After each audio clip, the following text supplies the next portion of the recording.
महाराष्ट्र माझा या न्यूजनं मागच्या 2 महिन्यापूर्वी आपली बातमी लावली होती. त्या बातमीला 100% आज यश आले. त्याबद्दल मी त्यांचं अभिनंदन करतो. त्या पद्धतीनं आम्ही सोलापूर जिल्ह्यात SP समोर आंदोलन अन्नत्याग आंदोलन केलं. त्या आंदोलन यांनी पाठिंबा दिल्याबद्दल या चॅनलचं मी ऋणी आहे. कांतीलाल नाईक नवरे, माजी जिल्हा संघटक स्वाभिमानी शेतकरी संघटना आणि सावकारग्रस्त शेतकरी समिती जिल्हाध्यक्ष. सोलापूर जिल्ह्यामध्ये वाहन मालकाच्या फसवणुकीचा मुकदमाकडून अतिशय गंभीर विषय निर्माण झाला होता आणि त्यासाठी आम्ही 20 जानेवारी SP ऑफिसला आंदोलन करण्याचं निवेदन दिलं आणि त्या निवेदनामध्ये 30 जानेवारीपासून अन्नत्याग आंदोलन करणार आहे अशा प्रकारचे आम्ही निवेदन देऊन त्याची तयारी केली होती. पण आदरणीय उपमुख्यमंत्री अजितदादा यांच्या दुःखद निधनानं 30 जानेवारीपर्यंत तो दुखवटा होता आणि म्हणून आम्ही ते आंदोलन 30 जानेवारी स्थगित केलं आणि त्यानंतर आम्ही 20 फेब्रुवारीला पुन्हा SP साहेबांना भेटलो आणि SP साहेबाला भेटून पुन्हा आम्ही आंदोलनाचा इशारा दिला आणि त्या इशाराप्रमाणे आम्ही 9 मार्च 2026 पासून त्या ठिकाणी अन्नत्याग आंदोलन चालू केलं. आमच्या त्या ठिकाणी अतिशय गंभीर असा विषय होता की सोलापूर जिल्ह्यातील साधारण 30 ते 40 हजार कोटी रुपयाची फसवणूक होते आहे आणि त्या फसवणुकीमध्ये सोलापूर जिल्ह्यातील सर्व वाहन मालक भरडले जात आहेत. आम्ही आंदोलन चालू केलं तर पहिल्या 2 दिवसात आम्हाला काय त्यांच्याकडं रिस्पॉन्स मिळाला नाही, पण 3ऱ्या-4थ्या दिवशी त्यांनी चांगल्या प्रकारे आमची दखल घेतली. आमच्या मागण्या त्यांनी बऱ्यापैकी मान्य केल्या. सुरुवातीला त्यांनी गुन्हा दाखल करायची जी आमची मागणी होती सोलापूर जिल्ह्यात ती त्या ठिकाणी संपली आणि त्यांनी आम्हाला तशा प्रकारचं लेखीपत्र दिलं आणि मग आम्ही ती लेखीपत्र घेऊन आंदोलन मागे घ्यायचा निर्णय घेतला. त्यानंतर आम्हाला SP साहेबांनी पुढील 2 दिवसात आम्ही तुमची SP साहेब आणि सोलापूर जिल्ह्यातील सर्व पोलीस स्टेशनचा प्रभारी अधिकारी असतील किंवा ज्या त्या भागाचा वरिष्ठ अधिकारी असेल त्यांच्याबरोबर मिटिंग लावतो अशा प्रकारचं हे आंदोलन आम्हाला आश्वासन दिलं. आम्ही आंदोलन मागे घेतलेलं आहे. ज्याप्रमाणे आम्ही त्या ठिकाणी त्यांच्या शब्दावर विश्वास ठेवून आंदोलन मागे घेतलं त्याच पद्धतीनं आज आम्ही या ठिकाणी पंढरपूर मुजावर साहेबांना यांना भेटलो आणि आम्ही 10-15 जण वाहन मालक होतो. आमची दखल त्यांनी बऱ्यापैकी घेतली आणि पुढचं काम त्यांनी अतिशय चांगल्या प्रकारे मार्गी लावलंय असं वाटतंय.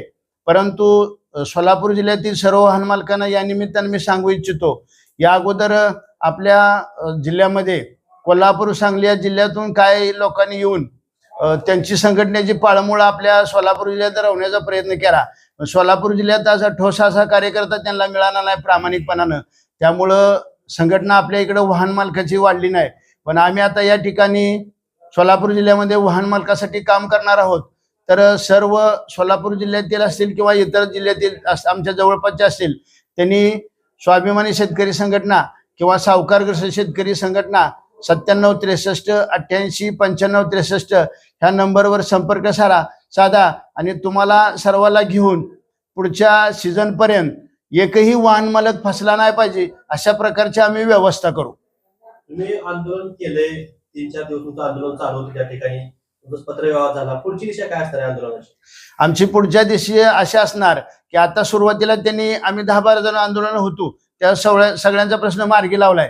अजून सोलापूर जिल्ह्यातील सर्व वाहन मालकाला घेऊया आणि प्रत्येक पोलीस स्टेशनला ज्या त्या भागात गुन्हा दाखल होतील आणि तसं आम्हाला लेखी दिलेला आहे. तर वाहन मालकांना माझी विनंती आहे की त्यांनी दिलेल्या लेखी पत्राचा उपयोग करून आपण आपापल्या पोलीस स्टेशनला गुन्हा दाखल करा. त्यांनी 2 पर्याय आमच्या पुढे ठेवलेत आहे.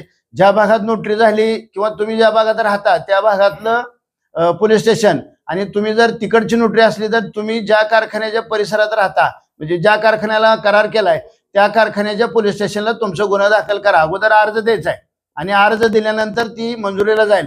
मंजूर झाल्यानंतर तुमचे गुन्हे दाखल होतील अशा प्रकारचं लेखी आश्वासन आम्हाला मिळाले. त्या दिवसापासून पोलीस स्टेशनने गुन्हा दाखल केलं नव्हतं आणि गुन्हा दाखल न करता टाळाटाळ केली जात होती. आता विश्वास का आलाय तर आम्ही आंदोलन केल्यानंतर आम्ही IG साहेबांनी मेसेज टाकला आणि त्याप्रमाणे त्याच्यावर कारवाई झाली आहे आणि आता या ठिकाणी मुजावर साहेबांनी आम्हाला चांगलं सहकार्य केलंय. तर आम्हाला विश्वास त्यांच्यावर आहे आणि समजा त्यांनी जर अजून आमचा जर विश्वासघात ठरवला तर आम्ही फिरसे एकदा पुन्हा आम्ही अन्नत्याग आंदोलन करूच. या सगळ्या प्रक्रियेला, या आंदोलनाला वाहन मालकांचा तेवढा प्रतिसाद मिळाला आहे? नाही मिळाला. वाहन मालकांनी अगोदर सांगली कोल्हापूरकडे वाहन मालक आली होती, इथली संघटना त्यांनी बांधण्याचा प्रयत्न केला, पण स्थानिक लेवलचा माणूस उपलब्ध नसल्यामुळं आणि तिथपर्यंत येऊन इथली व्यवस्था करायला कमी पडल्यामुळं सोलापूर जिल्ह्यातल्या वाहन मालकांनी किंवा पंढरपूर तालुक्यातल्या वाहन मालकांनी पाहिजे एवढा रिस्पॉन्स आमच्या आंदोलनाला दिला नाही, ही मान्यच करावं लागेल. पण इथून पुढे देतील असं आम्हाला वाटतंय. काय आव्हान करता त्यांना? मी सर्वांना असं आवाहन करतो की आता प्रत्येकानं आमच्याकडे पत्र आहे लेखी दिलेलं वरिष्ठांनी, त्या पत्राप्रमाणे आपापल्या पोलीस स्टेशनला जावा, पहिल्यांदा अर्ज द्यावा, अर्ज मंजूर होईल आणि त्यानंतर आपली जी पैसे दिलेली पुरावा आहे ही सगळा पुरावा जर दाखवला, डॉक्युमेंट दिली, तर तुमचा गुन्हा दाखल होऊन तुमचं पैसे 100% वसूल होतील. अशा प्रकारची व्यवस्था SP साहेब करतो असं आम्हाला त्यांनी आश्वासन दिलेलं आहे.